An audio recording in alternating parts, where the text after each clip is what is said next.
Welcome back, everybody. Nurses, doctors, police officers, firefighters, grocery store workers. Those are the people on the front lines of this pandemic taking care of us. The question is, who's taking care of them? And how can you help? We've got a very special story for you this morning. Consider it food for thought.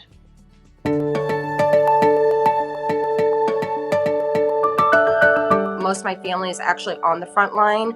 Jennifer is the president and owner of Lachef, a local catering company.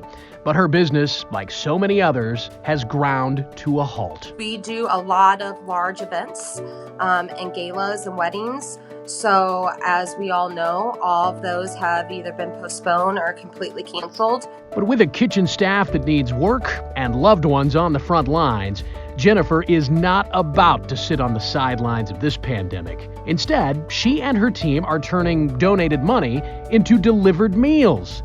Lots of them, for those whose lives are on the line.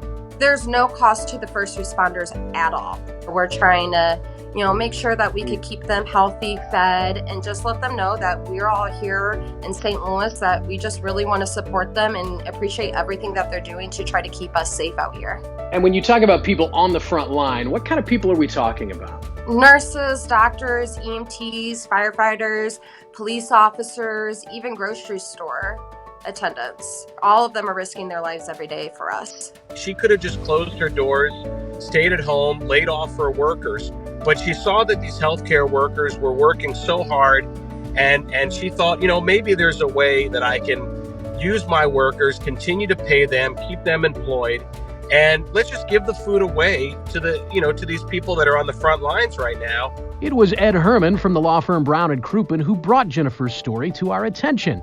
In fact, he's allowing us to use Brown and Crouppen's time on Great Day to tell this story. We're a big part of this community, and we love this community, and we love it when people from this community take care of each other. So to me, that's about the best use of our time that I can think of. We're hitting every major hospital in the St. Louis area. I have a drop tomorrow going for 45 meals to cover 2 shifts. Next week, I have 70 meals going out twice to cover day and night shifts as well. She's not making a profit on this. This isn't so that she can make money during this time period. Anything that gets donated just covers the cost of the food and the employees that she's trying to keep employed. Jennifer's gesture of generosity can't go on forever, but the good news is it won't have to. When things do get better, I hope people remember, what she did and use her business. There's a reason why you have a community, because nobody can do it alone. We really do need each other.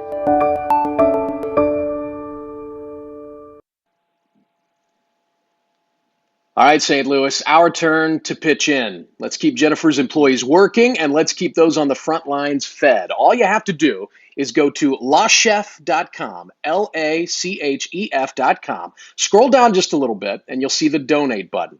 Jennifer says that people have given as little as $10 and as much as over $100. And of course, every dollar makes a difference. You can also call Lachef at 314-647-5350. And Kent and Laura, all I can say is special thanks